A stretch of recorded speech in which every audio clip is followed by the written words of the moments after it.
Nina furaha kuwakaribisha wageni pamoja na wenyeji. Leo ni siku muhimu kwa taifa letu la Kenya. Waziri wetu wa elimu atatangaza matokeo ya mitihani ya kidato cha 4 KCSE ya mwaka wa 2020, 2020. So feel most welcome. And the other bit that was given is introduction, which I'll do fairly fast. The TSC directors and staff present, please wave to this meeting. TSC directors and staff present, wherever you are, asanteni sana. The MOE directors and staff, please wave to this meeting. Karibuni. The principals who are around, feel most welcome. Please wave to this gathering. Yes. The council members, we are the ones to wave to our council members. Are the next staff here? The Kenya National Examination Council team, asanteni sana. I want you to feel most welcome. And at this juncture, ladies and gentlemen, it is now my humble duty and pleasure to invite our CEO, the Kenya National Examinations Council, Dr. Mercy Karogo. Please welcome.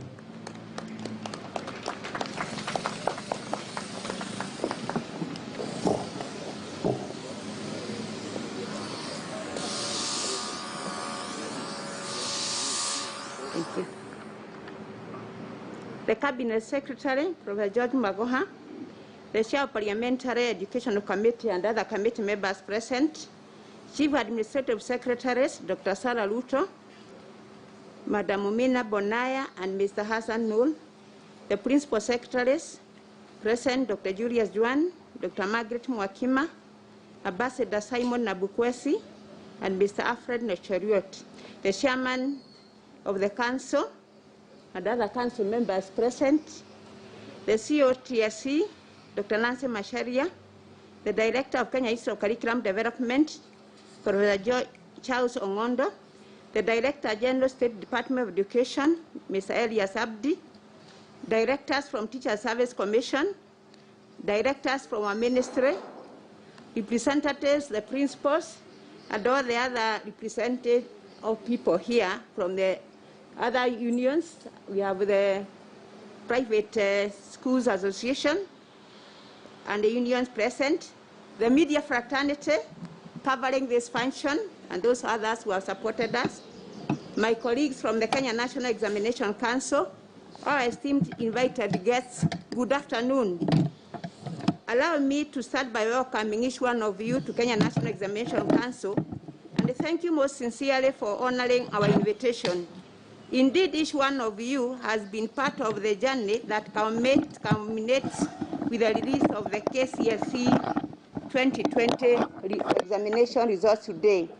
Ladies and gentlemen, we all know that the Kenya National Examination Council started off their 2020 KCSE examination cycle with set goals and timelines. But the advent of COVID-19 pandemic in March 2020 necessitated a lot of changes, including the scheduling of the examinations calendar. We therefore take time this morning to thank our Almighty God that with all the uncertainties of the season, the KCSE examination cycle for 2020 is finally complete.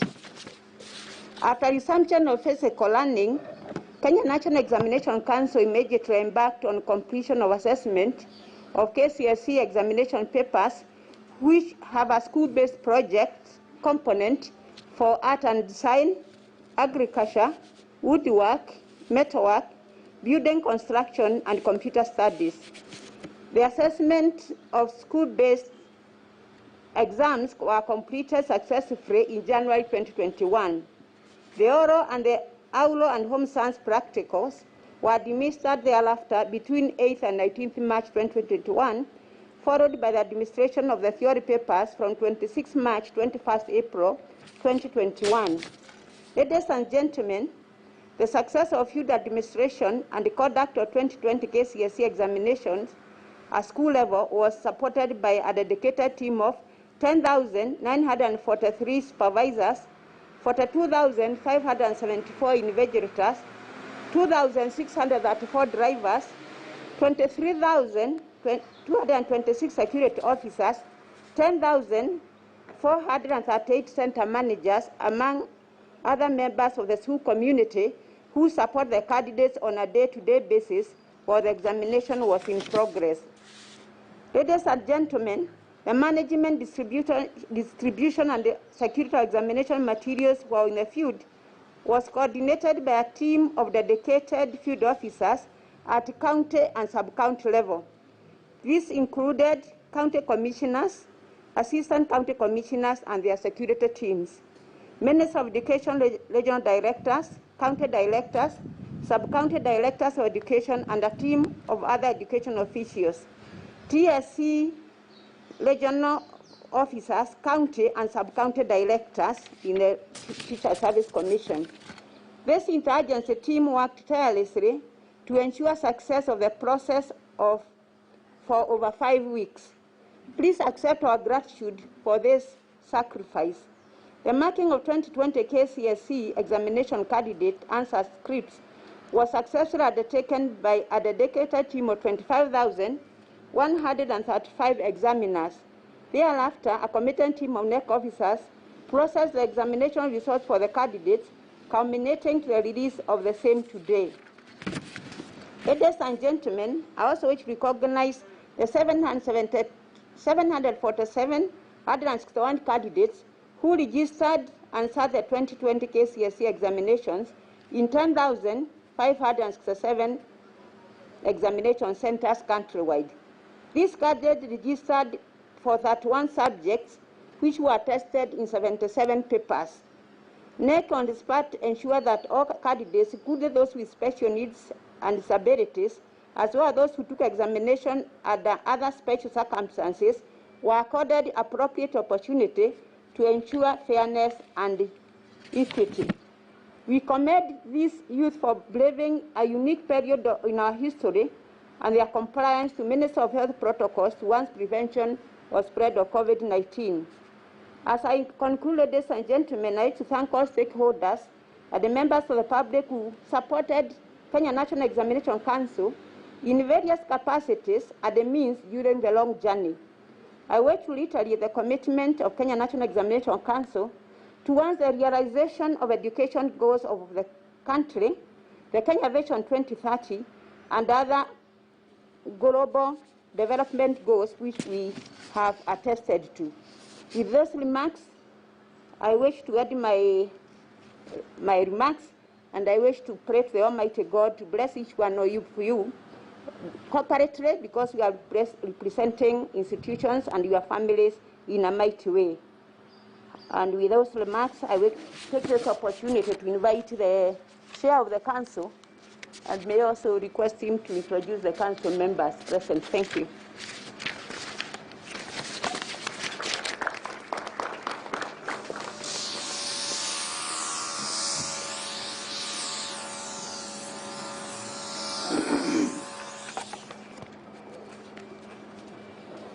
The Cabinet Secretary for Education, Professor George Magoha, the Chairperson of the Parliamentary Committee on Education, the Chief Administration Secretary is present, Principal Secretary is present, Council members, NEC Council members, the TSC CEO, Director KICD, Director General, Ministry of Education, Directors present, union representatives present, the media fraternity, staff of the Kenya National Examinations Council, all distinguished guests, ladies and gentlemen, good afternoon.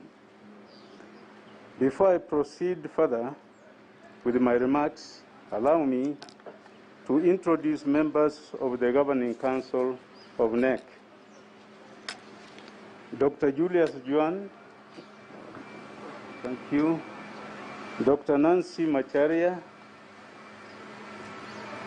Professor Charles Songondo, Rosemary Saina, Mr. Festus Kingori, is not there, Colonel Retired Leonard Owambo, Martin Okio, Dr. Mary Gaturu, Dr. Fred Spotter, Dr. Mercy Karogo, and Mr. Peter Rutere. On behalf of the NEC Council, I welcome you for the release of the 2020 KCSE examination results. I also recognize the presence of all of you and extend our gratitude to you for gracing the occasion. This marks the end of the 32nd cycle of the KCSE examination since its inception in 1989. Indeed, for us as a council, this is a landmark in service. Having been tasked with the spearheading assessment and examination of the Kenyan child in the midst of unprecedented global pandemic that has affected many sectors and operations, including education. As you are aware, the effects of the pandemic affected nearly all education assessment boards worldwide, without exception. In some cases, examination processes were disrupted midstream, and some are yet to resume full operations to date. We therefore consider it a great milestone for the Kenya National Examinations Council to have successfully completed the 2020 national examinations. Ladies and gentlemen, we appreciate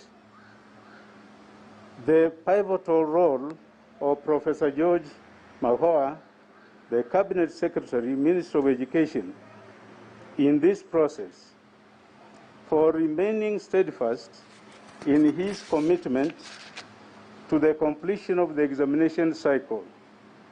Through his stewardship, the Kenya National Examination Council received the required support from all the relevant arms of the government, thus providing an enabling environment for the conduct of the 2020 KCPE and the KCSE examinations.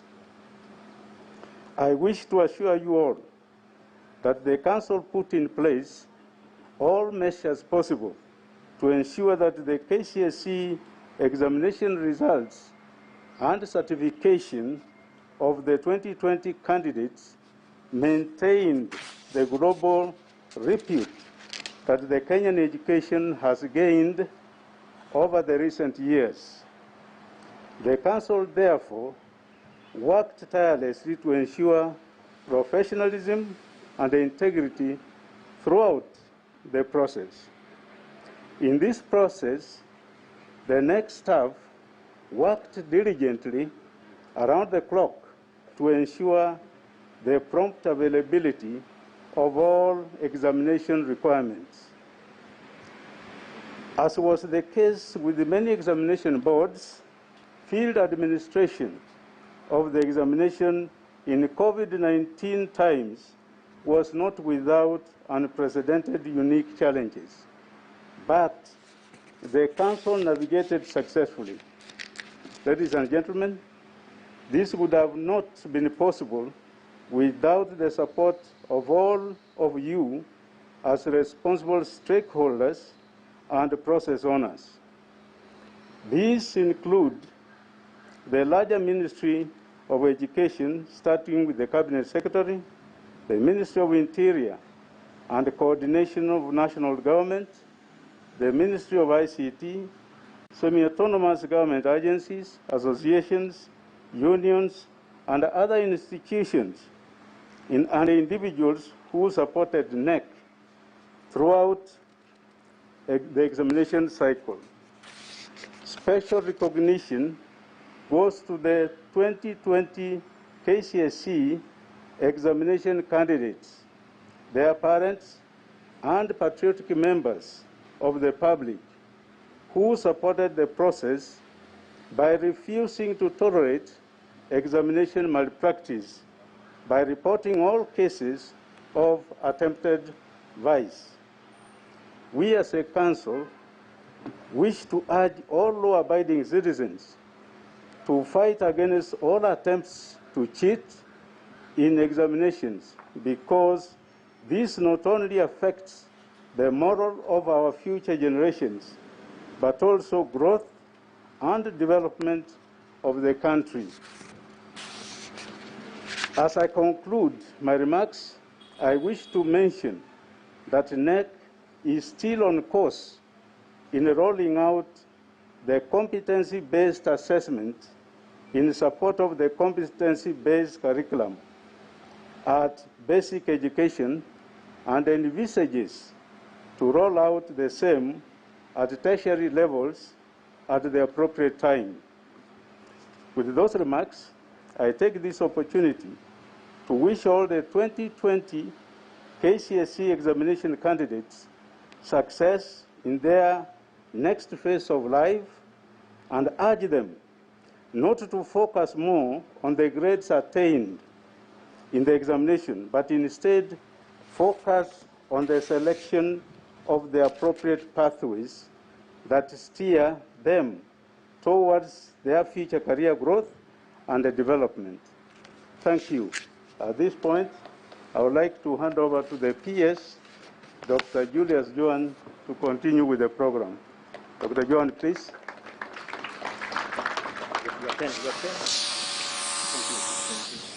Thank you.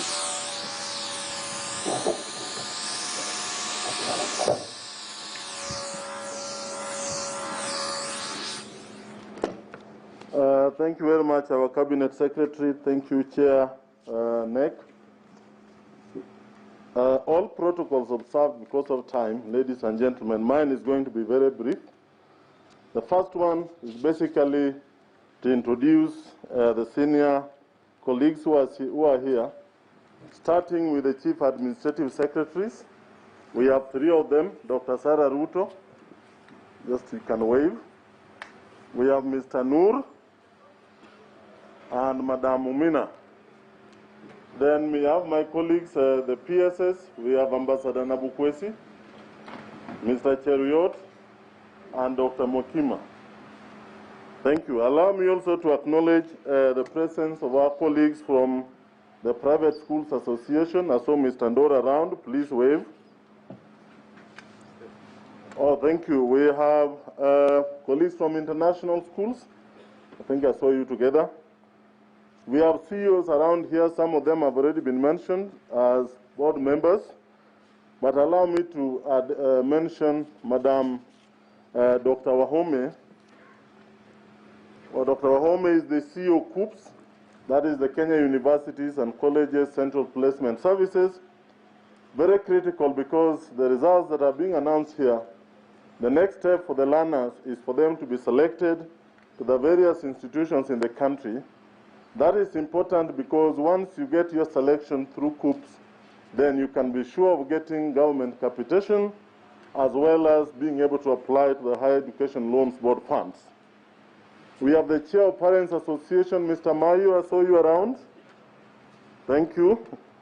We have the principals of some of our schools. I think they are sitting behind there. Please just wave to the team. Thank you very much. We have many directors from the ministry, directors from TSE, directors from NEC. Please, you can wave. We have colleagues from KUPET and NAT. Because of time, I saw Honorable Mboko Milemba and Honorable Sosion. Ladies and gentlemen, at this stage, allow me very briefly to invite the Chair of the Education Committee in Parliament to just say a word, and then we move on because of time. Thank you very much.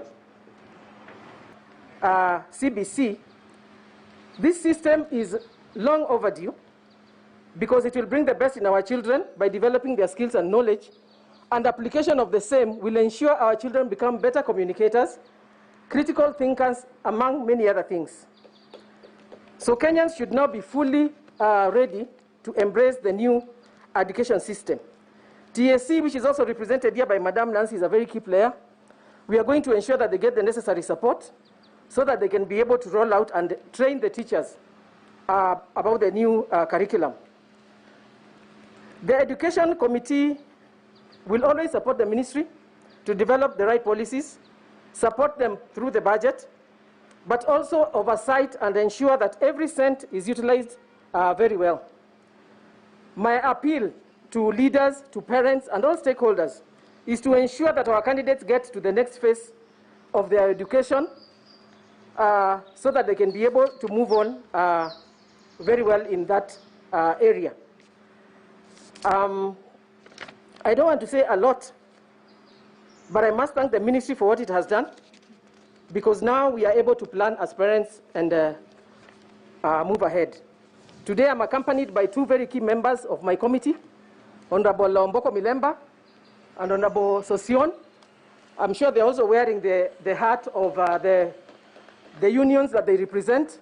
Honorable Sosion represents NAT and Honorable Omboko Milemba represents KUPPET. And we all know the key role that unions play in this country. Thank you very much, and I'm very honored to be here today when you're releasing the results. Thank you.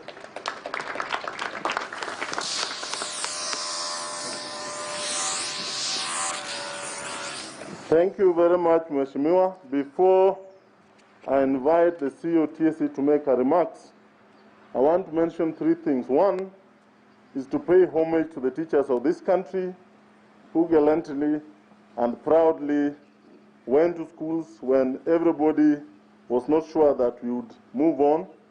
They did their bit, and what we are doing today is as a result of their great work. Most critically is the fact that we have opened school today, and from what we observed during the COVID pandemic, which is still going on, we realize that our children are safer in school. We realize the critical role that teachers play. Indeed, when His Excellency the President announced that the schools will be opened as scheduled, everybody breathed a sigh of relief, and that shows that our teachers play a critical role in not only the cognitive development of our learners, but in the psychosocial support. We call upon them that as our learners report to school today, they continue with a similar engagement. Allow me to thank the multi-agency team, led here by Commissioner Picho. I hope you are around. This team has been great to us. During the examinations, we kept updating one another almost on a day-to-day basis, on a 24-hour basis, and we don't take it for granted. And we keep pleading with them that as learners report to school today, the continued support from the multi-agency continues so that we ensure our learners are safe. Finally, I want to call on our field officers to ensure that as schools open today, the health and medical protocols are followed to the letter as we did in the previous terms so that schools remain safe. I saw a cartoon in the papers today that indicated learners learning under a tree and the rain falling on them.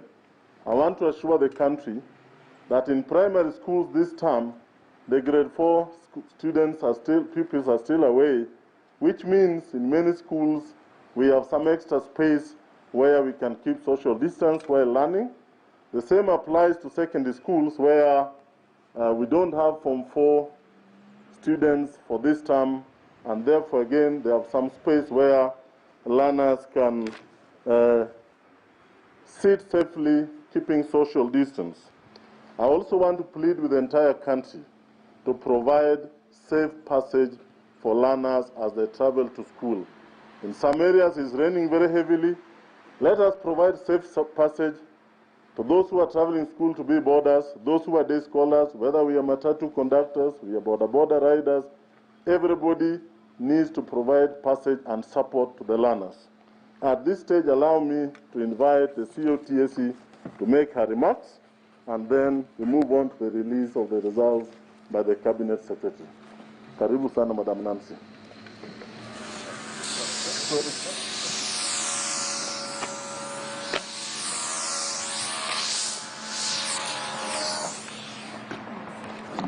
The CS, Professor Magoha, all the CSs present, the PSs, Honorable Florence Mutua, and your colleague members of the Education Committee, Honorable Sosion, Honorable Milemba, NEC Chair, and the Council, and the CEO, Director KICD, senior officers from TSE and the Minister of Education, principals of secondary schools present, representatives of unions present, members of the fourth estate, ladies and gentlemen.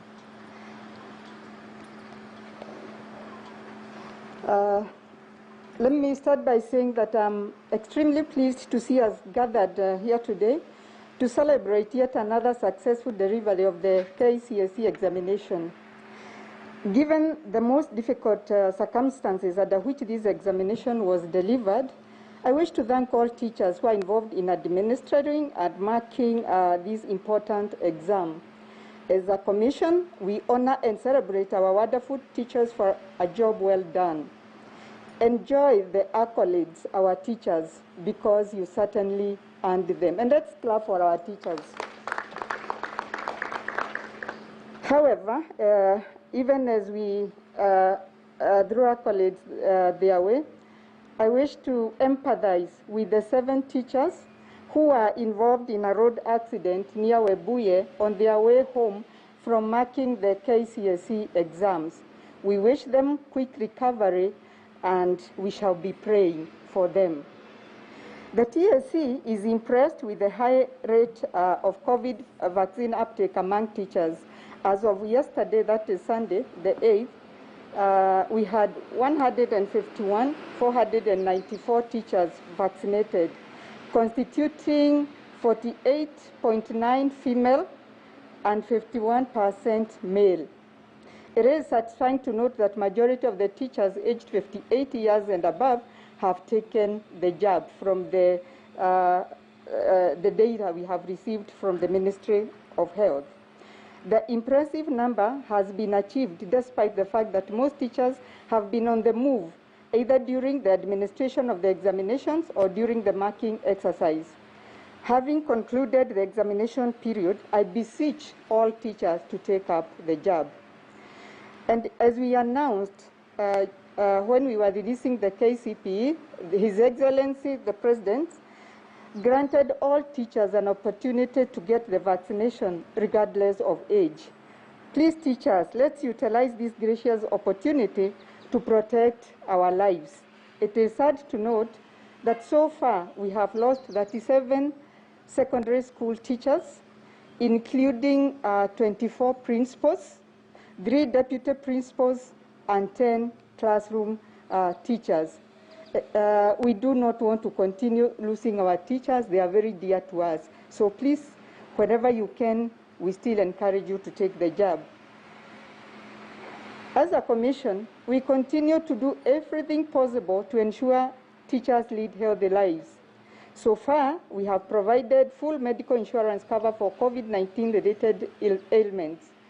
Further, through our provider, Millard Kenya, we have now created a medical insurance app for our teachers called Walimu Care app that allows teachers to access telemedicine anytime, even from isolation centers or their homes. And what we are telling teachers is that because we know that we are avoiding hospitals sometimes when we can, please use this telemedicine app so that even from isolation or even at school, if the ailment is not so great, then you get in touch with our medical provider, you talk to to the doctors, and you can even get prescription from there and further advice from the doctors. The app also ensures access to COVID-19 health tips. You can track your hospital visits, order for medication, and manage your dependents. The list is long among other services, and our teachers are encouraged to use that app.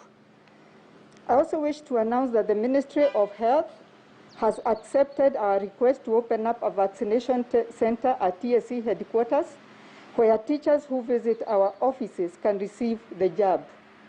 So this center is in addition to the 622 vaccine centers available to teachers in various medical facilities. And again, we are doing everything to ensure that our teachers get the jab as easily as possible and to access that vaccine and still go back to class in time. So as schools open for that term, we shall have less learners in school as grade 4, class 8 and Form 1 will be on their long vacation. I urge teachers to take this opportunity to prepare the 2021 candidates well and also take time to get vaccinated. Remember that we are releasing the 2020 examinations, and 2021 examinations are just coming. And therefore, teachers, colleague teachers, let us take this time to prepare these candidates so that they can perform well. During the administration of this exam, a number of cases were reported to NEC alleging that some teachers contracted either as center managers, supervisors, or invigilators were involved in an unethical behavior of opening examination papers as soon as they were released from the containers. Such teachers, it was reported, would screenshot examination questions using their cell phones before disseminating them either to candidates directly or to people hired to answer the questions on behalf of the candidates. We are very disappointed by these reports, especially when they involve professional teachers. Teaching is a noble profession, and we should uphold the ethics of this profession. In one case, it was alleged that a school principal screenshot questions, disseminated, and even went ahead to post them on her WhatsApp profile. Really unthinkable that one can even put these things on the profile. In yet another case, a senior teacher's cell phone containing screenshots of questions of a paper was recovered as the cell phone was being transported to a candidate who was sitting the examination at a hospital. We have also been notified by NEC of a teacher who posed as an examiner and accessed an examination center. He has since been found guilty by court and jailed. And while he is not an employee of the commission, he is a registered teacher. We have therefore put in place mechanisms to subject him to a disciplinary process with an intention of removing him from the register of teachers. And as a commission, we shall wait for NEC to give us any other evidence that they may have in regard to unprofessional behavior on the part of our teachers, which is actually very regrettable. These three cases that I've just mentioned are just a tip of the iceberg, since we have received a number of unbelievable claims of attempted pre-exposure of examination questions over the last couple of years, some involving experienced and respected teachers. We do not support any form of unethical conduct arising from any teacher.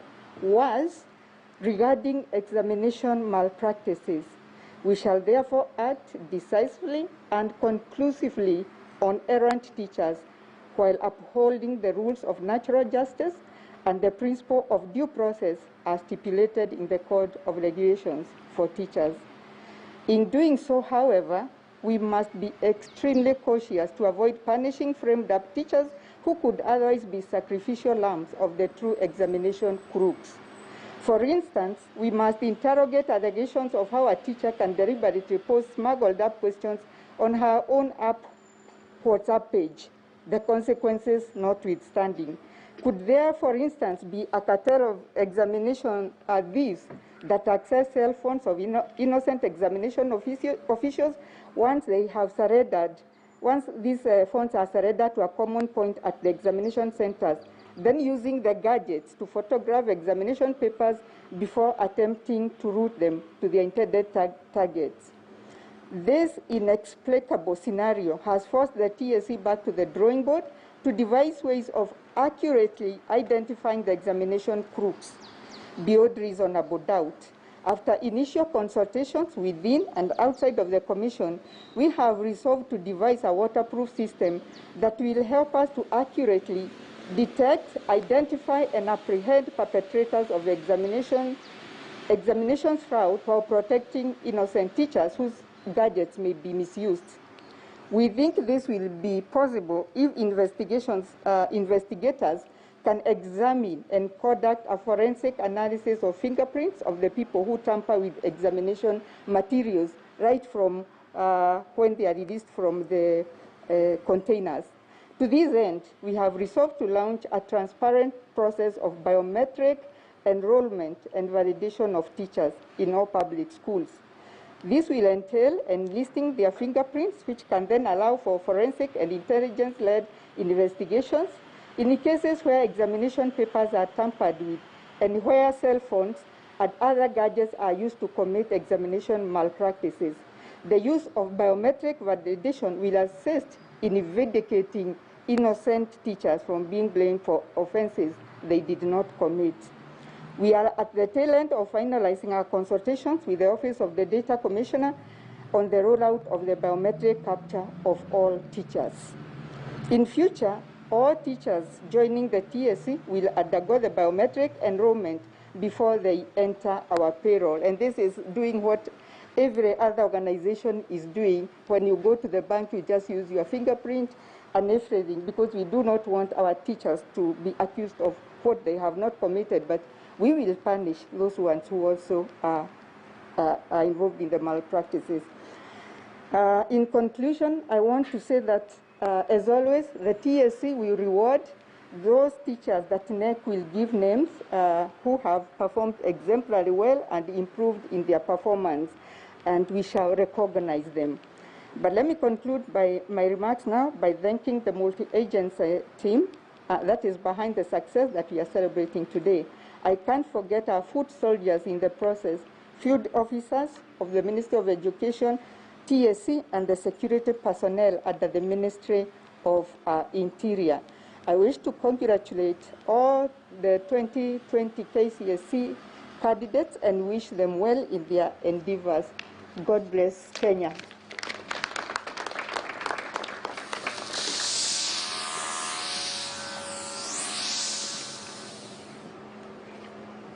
Thank you very much, Madam Nancy. Ladies and gentlemen, I think this is the hour we have been waiting for. It is therefore my humble privilege to invite the CS Minister of Education, Professor George Magoha, to come and make his remarks and release the 2020 KCSE exam results. Karibu sana waziri.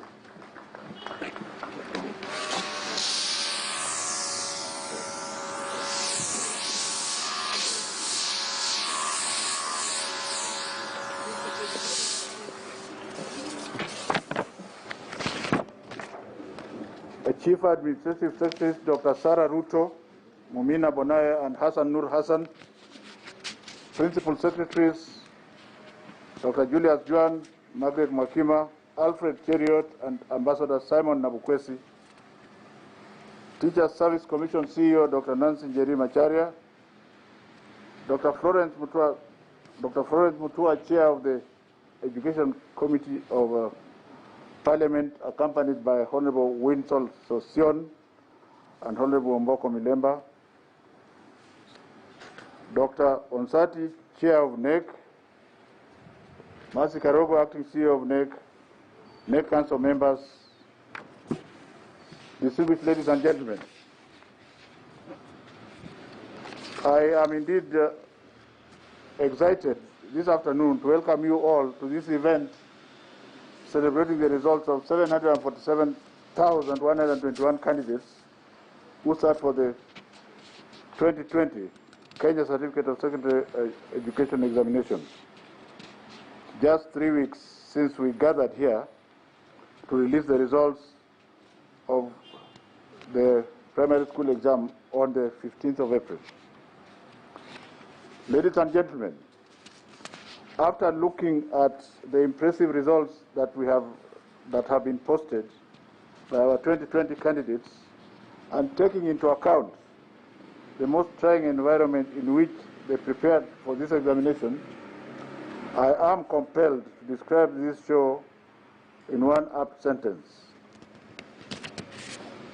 Their battle was fought with resilience and ended with grace. Indeed, these candidates navigated one challenge after another that has now left us, all of us, with mirthful faces. Ladies and gentlemen, we have our God to thank for all these blessings of success and wonderful children who have defied the COVID-19 pandemic to shine in their examinations. We also have God to thank for giving us a wonderful and wise His Excellency President Uhuru Kenyatta, who has invested a lot in the education sector and has given us all the support, both politically and professionally, through his leadership. The President's guidance over the past 1 year, as we sought to reorganize the academic calendar to ensure that candidates sat the national examinations on time, was not only first class, but most appreciated and cannot be taken for granted, because we had so many experts from all parts of Kenya who knew better. But His Excellency the President was bold enough to open the schools, and today we are celebrating these results. I cannot forget my cabinet colleagues, Dr. Fred Okengo Matiang'i, in charge of the Ministry of Interior and Coordination of National Government, and Joe Mucheru, in charge of ICT, Youth Innovation and Youth Affairs. The three of us have effectively coordinated a multi-agency examination monitoring team that has, over the last 5 years, run a credible examination system which is result-based. I also wish to thank all school teachers, led by the Commission CEO, Dr. Nancy Njeri Macharia, for working tirelessly during this period, and wish also to extend this thank you to all the NEC Council members and NEC staff, because they know how we have been working, especially over the last 3 days, where we did not have comfort of resting at night. Thanks to the well-coordinated education sector, the 2020 candidates whose results we are releasing today can now join TVET institutions, TTCs, medical training institutions, and universities at exactly the same time they have done, the effects of COVID-19 notwithstanding. This way, we have managed to release the candidates to higher institutions of learning on time. I assure all the KCSE candidates who will receive their results today that they all have a better future, one full of hope and shorn of despair. All candidates have a place in our education story. I want to repeat that all candidates have a place in our education story. Our government has ensured that every child in our country has a place to pursue a career, and everyone deserves a chance, and that chance shall be given. We believe that there is no insignificant child, and that no insignificant child has been born in our country, and we must not leave any learner behind. The government has a duty to nurture each of these learners to pursue their dreams, regardless of how low they start to the very top of the academic ladder. Ladies and gentlemen, we believe in this dream, which indeed is what our competency-based curriculum is all about. I am therefore proud to announce that we have created opportunities for academic progression for all the 747,171 who sat the 2020 KCSE examinations.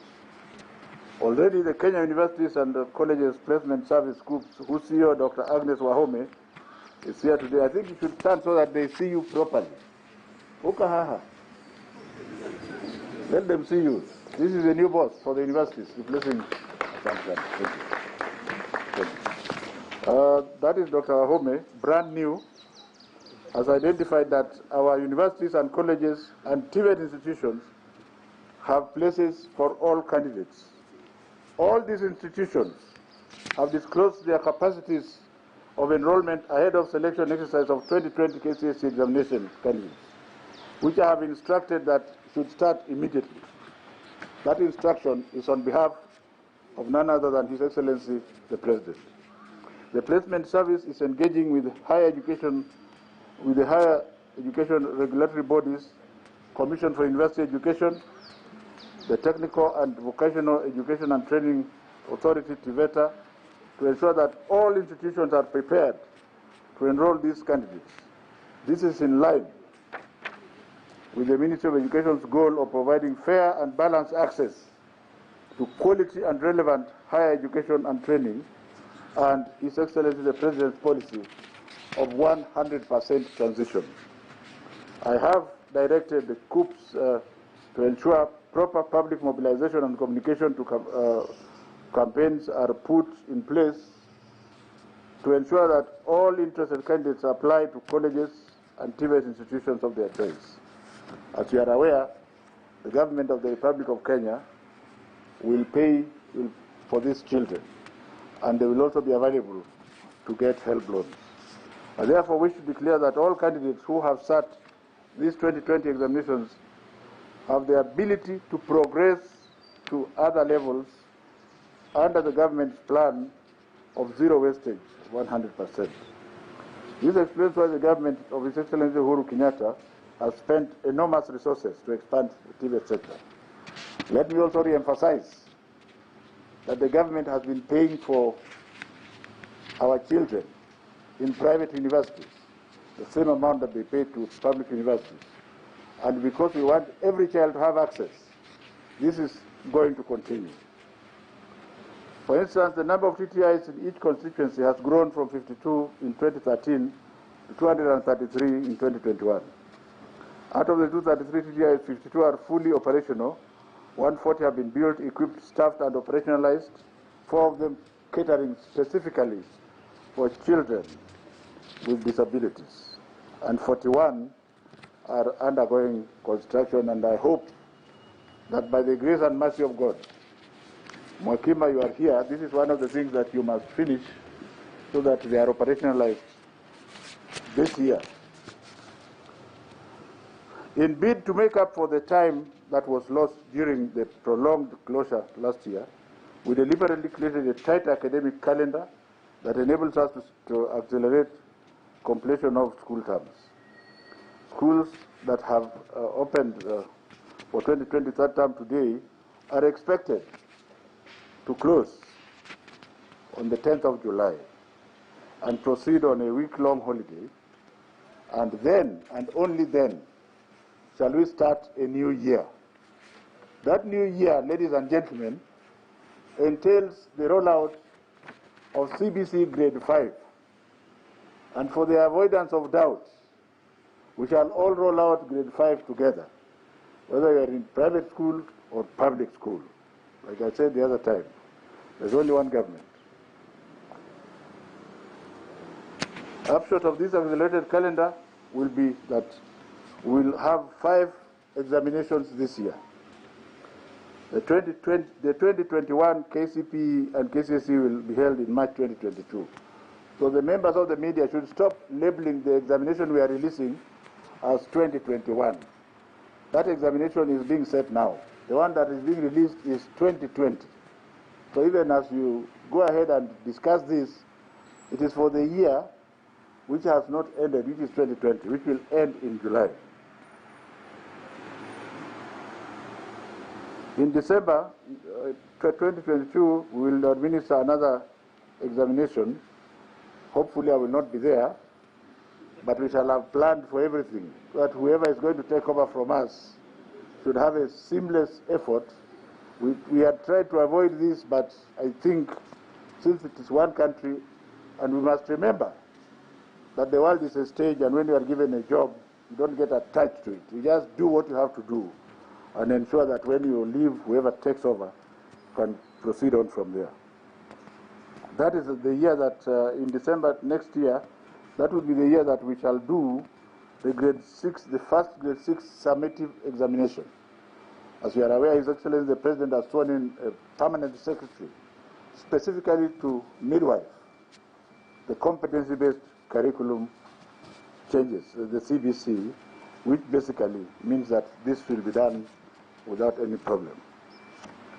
We are therefore about to come face to face with the historic examination system next year, which means that we must start preparing for the 5 examinations. I therefore wish to urge all our stakeholders, and especially those in the unions, to very kindly work with us as they have done so in the past, and the multi-agency team on the examination to tighten their belts and to prepare to confront the 5 impending examinations. Yet, I know dressing up such challenges is the team's stock in trade, and therefore it shall be done. The government, through the Ministry of Education, has opened the door to applications for the government's 9,000 odd scholarships under the Elimu Scholarship Program. This program started in 2019 and was originally meant for 110 sub-counties. But again, through the wisdom of His Excellency the President, we expanded it to children in urban slums and informal settlements. And I have since then learned that the greatest number of poor children in this country reside in those areas. The application is ongoing. I would like to encourage everybody who feels it should be considered to apply. We are being assisted here by Dr. James Mwangi, who has a track-proven record of administering such scholarships. The value is 2.5 billion for another 9,000, and we are hoping that 30% of this will go to urban slum children and children in informal settlements. During the 2020 KCSE examinations, 747,161 candidates sat for the examination compared to 697,222 of the previous year. This represented an increase of 6.6%, equivalent to 49,939 candidates. Of the 7,167 candidates who sat for the 2020 examinations, 380,327 were male, while 366,834 were female, representing 50.90 and 49.10. That is gender parity as far as I am concerned. And we wish to thank the government of His Excellency President Kenyatta for achieving gender parity, because they have had continuously more and more girls coming to sit for examinations. As a matter of fact, in 15 counties, more females enrolled than males. And the 15 counties are Taita Taveta, Kwale, Nyandarua, Nyeri, Kirinyaga, Murang'a, Kiambu, Machakos, Kitui, Nandi, Meru, Elgeyo Marakwet, Kakamega, Vihiga, and Kisumu. The counties with a high gender disparity in favor of the male include Mandera, Wajir, Garissa, Turkana, and Homa Bay. When I looked at these figures very closely, except for Homa Bay, there was almost 1 to 2 disparity. And therefore, I'm going to instruct the field officers in these counties to find out what is happening to the girls there. Are they marrying them too early and covering up under culture? And if that is so, we must bust it and make sure the girls go to school. Marriage can wait at least for another 4 years. I have also asked the Director of Quality Assurance, Dr. Start so that they see, because people keep asking quality assurance. This is the Director of Quality Assurance, and she has capacity of sleeping inside a marking center for 48 hours.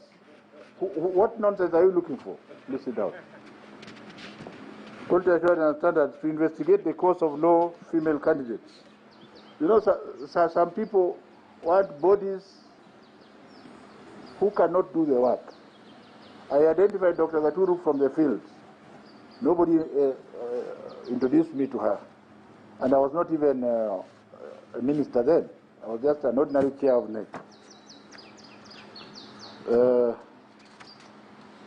Turkana County had the highest number of overage candidates, while Bungoma County had the highest number of underage candidates. The underage candidates are the ones who are 16 and below. But excuse me, please, they have performed very well, so don't touch them.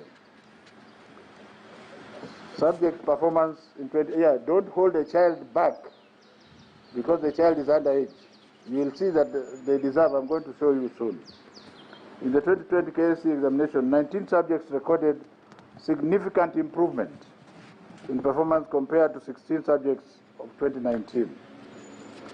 There was no significant change in 2 subjects.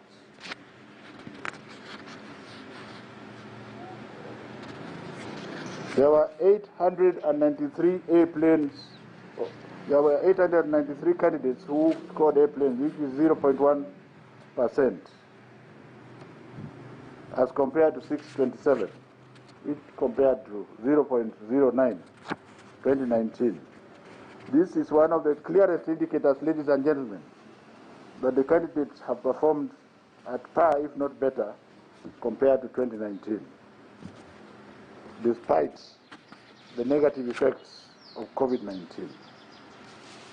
Ladies and gentlemen, the number of candidates with minimum university entry qualification, which is grade C+ and above, rose to 143,140, representing 19.03%, compared to 125,747, representing 18% in 2019.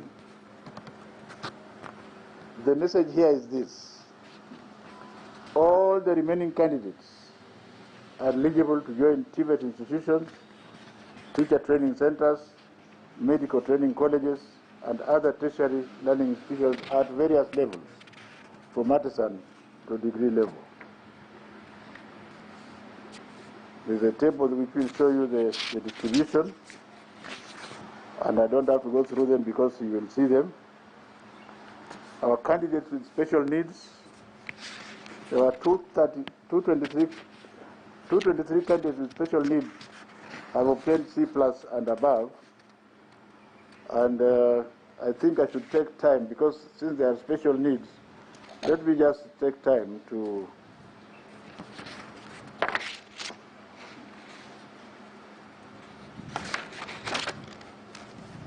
this is an improvement as compared to the 127 of last year, which was 7.6%. The most improved candidates, and the message we want to give here, there's this myth which is totally misplaced. Like right now, I have over 5,000 requests. They all want to go to 3 schools, 3 male and 3 female, and I look at it and I just laugh. Yet, there are students who have scored below 200, and they are going to university from sub-county schools. And I think you will allow me to show you how the so-called children who are flocked have passed well enough to join universities, from universities or TVET, because now even a student with A can choose to go and do a TVET course where he is sure he will get a job tomorrow. And I want to start with one who is from a sub-county school. The name is Cheriot Bet Dennis, Kimargis Secondary School. The sub-county school is somewhere in the country.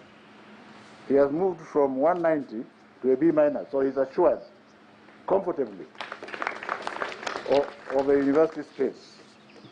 The next one is Maluti Tom Miti, from ordinary 199, and he's got a B- also, from St. Teresa's Secondary School in Bikeke, the sub-county school. The fourth one is Kipis Soimit Charity, from 150, actually 151 in primary school, to C+, from a sub-county school. The fourth one is Sadera Sempeyo Shalvin, from Oldekesi Secondary School, 168 to a B-.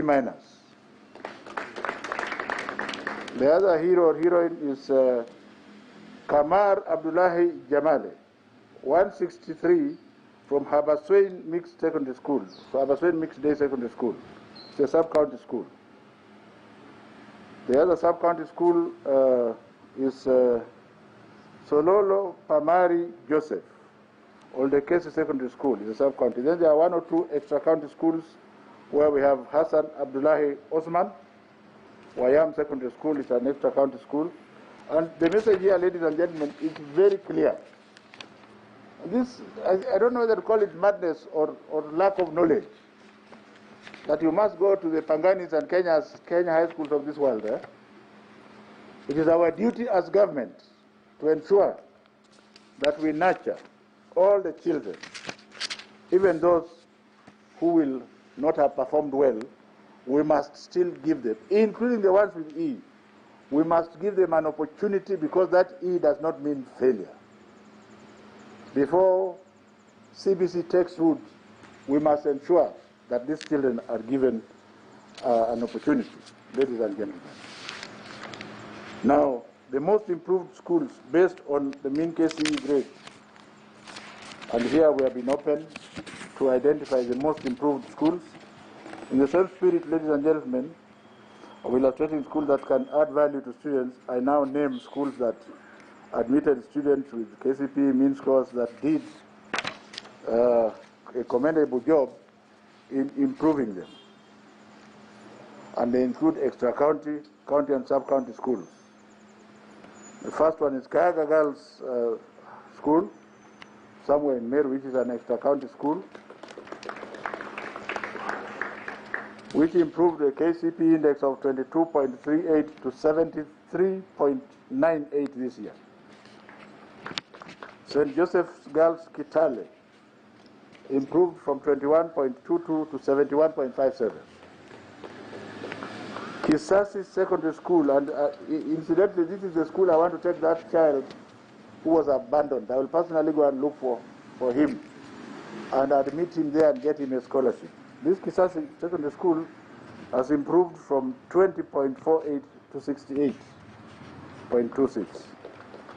Oriwo Boys is an extra-county school with which I am very familiar, and they have improved from 31.07 to 78.72. And I could go on and on, ladies and gentlemen. Let me just continue. Rio Kindo is a school that I have visited. KCPE index of 18.87 up to 65.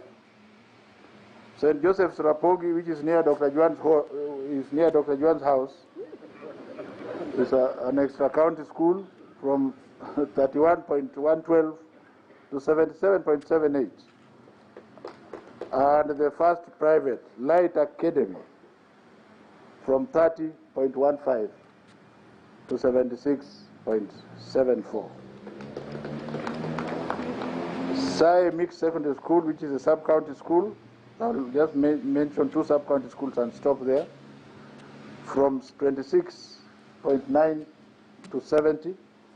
And Wiobiero Secondary School, I suspect that's also near Juan's house, 28 to 70. And finally, Chuka Boys, extra county, from 23 to 69. I could continue, but I think, ladies and gentlemen, you can see where the gap, we appreciate those schools. A lesson from this radical positive KCPE improvement recorded by candidates with low academic achievement at KCPE level is that the government's 100% transition, which is now in its 3rd year, has allowed all candidates to progress to secondary school, and is, you can see, is becoming a major, palpable game changer. You are no longer safe, hoping that, oh, if you are in Kisasi, therefore you are not going to go to any university. That is where the river used to be before. So we are taking the river back to its course. And I think God should be praised for this. If we can sustain this policy over the years, then we stand a chance of saving many academic lives of poor children who otherwise would have been lost because of corruption and what have you. Now, I'm sure this is what we are waiting for. The top candidate this year is from Muranga High School, The index is 87.334. We thank God he's a male. The name is Simiyu Robinson Wanjala.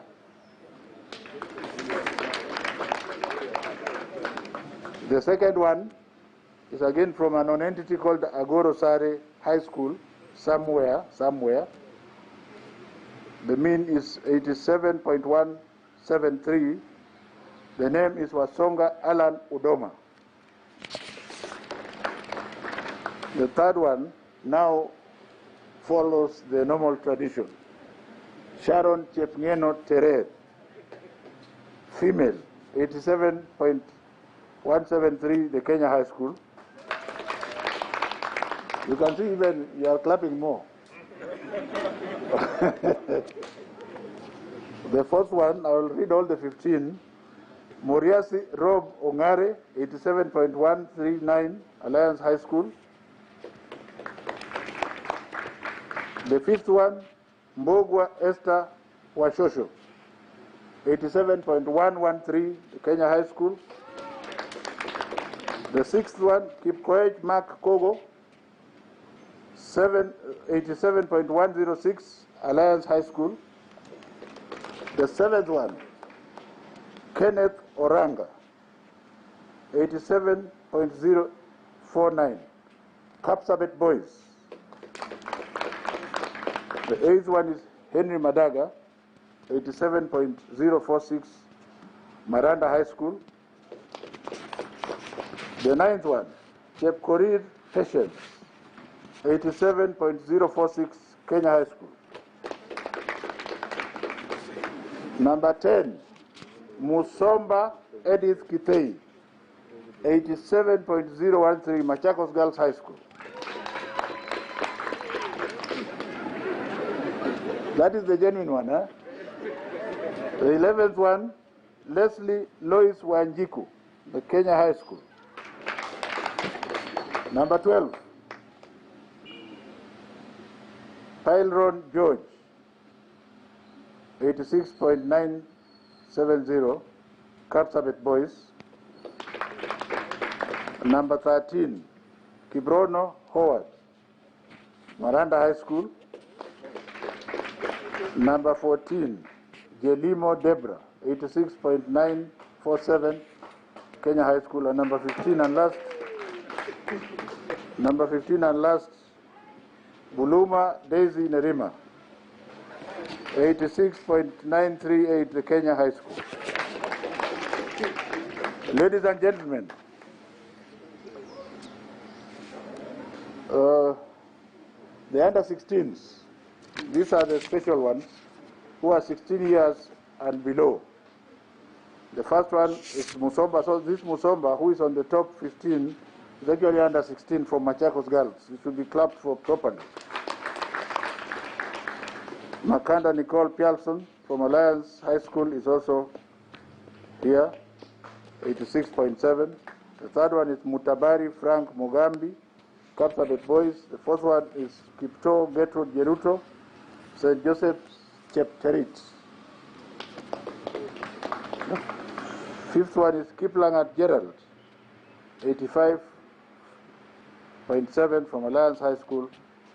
The sixth one is Craig Onyancha Moturi, 85.6, Mangu High School. You see why I was telling you not to touch these children. The seventh one is Kimunye Dennis Washira, Alliance High School, 85.6. The eighth one is Bill Clinton Jefferson. Wow. And he is from Maranda, so he must be coming from around that area. The ninth one is Isaboke Janet Kemunto, Asumbi Girls, 84.9. The 10th one, Moturi Zeth Ongubo, 84.9. Kagumo High School. For those of you who don't know Kagumo, we are returning back to the river. That's where the brains are. The 11th one is Gateru Sophia Wamboi, Siakago Girls High School, 84.8. 12th, Kitimbo Kefa Kato, Oloitoktok Secondary School, na Mungu asifiwe. Number 13, Rono Sharon Chepkogei, 84.6, Moi Girls Eldoret. 14, Jaden Angela, 84.6, Alliance Girls. And 15 and last, Monda Daniel, Mango High School. So age is just but a number. That's why you still see me very active. Overall special needs candidates, again, the top special needs person is Kikemoi Miriam Chepleting, 84.8, and A, Moi Girls High School, Eldoret. Getugi Edgar Omoke, 83.566, the score of an A-plane, KCSE High School. Nabat Nyariki Ongubo, 81.4, Nyambaria High School, somewhere in, Nyambaria is in Nyamira. Victor Kiplangat, 80.3, A-, M-Pesa Foundation.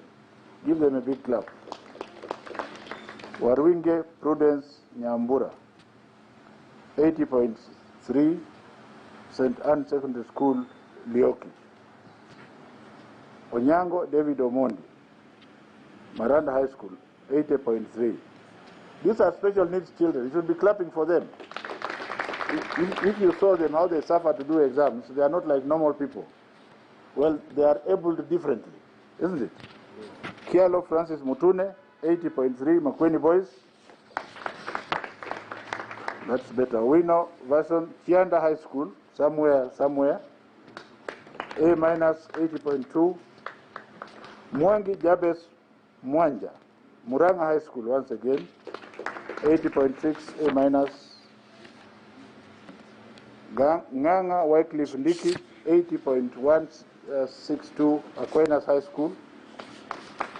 Ominde Moses John, 80.1, A-, Maranda High School. Zomo Gloria, 79.3, Moi Girls, Nairobi, A-. 13, don't worry, these are the heroines. I must treat them all, and you have to wait. Mwangi Caroline Wanjugu, 78.18, Mahiga Girls. Number 14, Kebira Nyakoi Zakaria, 78.019, Friends Kamusinga. That is another school, water is coming back to its level. It's a good school that was submerged by corruption. Museti Stanley, this is the last one. SA High School for the Blind, A-, 77.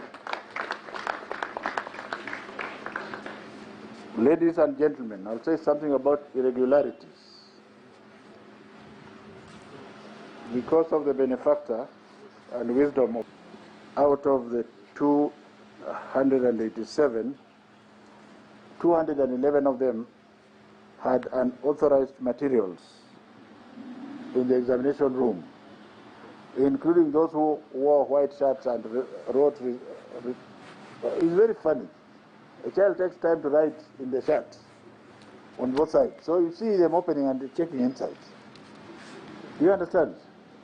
Mobile phones were 45, and we have heard from the CEO, Teacher Service Commission, how cheeky they can be. And let me re-emphasize here, for the avoidance of doubt, that those examination papers are actually security papers. So when you open them, like the teacher who has been jailed, he doesn't know how we caught him. But we shall know once you clicked on the paper and send it to others. We shall know where that paper was opened, at what time, and in which office. And therefore, I hope he stays in jail for 4 years to scare the others. Impersonation, collusion, and double scripts. These candidates are very lucky, because otherwise we would have perhaps closed about Council about examination in hospitals after delivery. They sat successfully and they have got their results. Counties that had the highest number of candidates who sat their examination in hospitals after delivery, the highest is Bungoma, and I want to challenge my PS, my distinguished PS, His Excellency Ambassador Nabukwesi. I am charging you to help me, since we are working together, that at 43, we would want to find out what is happening at that level. And since this is one government, that's why even though he's in the university sector, we are going to work together. I will also get involved there. We must get to the root cause, Dr. Gaturu. Why? Who is it that is hoodwinking our children? Can we persuade the parents to work with us so that you tell the child what to expect and not to spare the rod in the house, not in the school. The moment I say in the school, they will kill me. In the house, unaweza chuna masikio, hakuna mtu ataona. The next county is Meru with 38, Nakuru with 36, Kisii, where the chair of NEC currently comes from. Wananzati, you have other duties to do.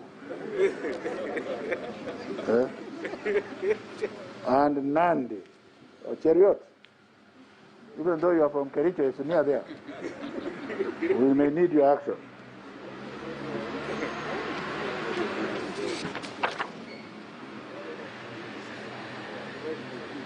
We have noted the number of cases of candidates sitting examinations upon delivery went up in 2020, showing that the long school closure may have contributed. Let me now plead to my daughters and granddaughters who receive their results for the primary school exam, that as they wait to join Form 1 in July, let them have something to do. Let parents help them. We are going to continue to work with my brother and friend, Fred Okengo Matiang'i, right down to the chiefs. And I was instructed to track down these girls and to make sure they are not loitering around and being cheated with sweets and what have you. The stories you hear about sanitary pads in primary schools is fake. The government of His Excellency the President this year spent 490 million shillings, massive. Now where is the...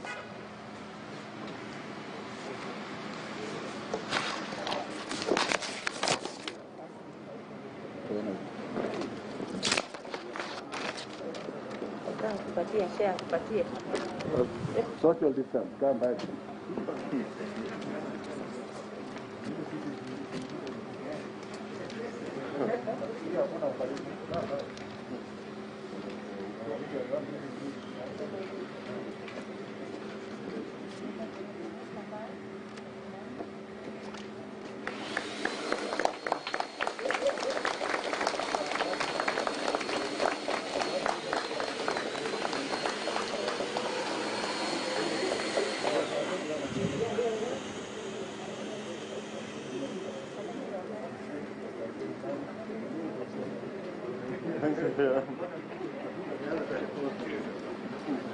Asante sana Waziri.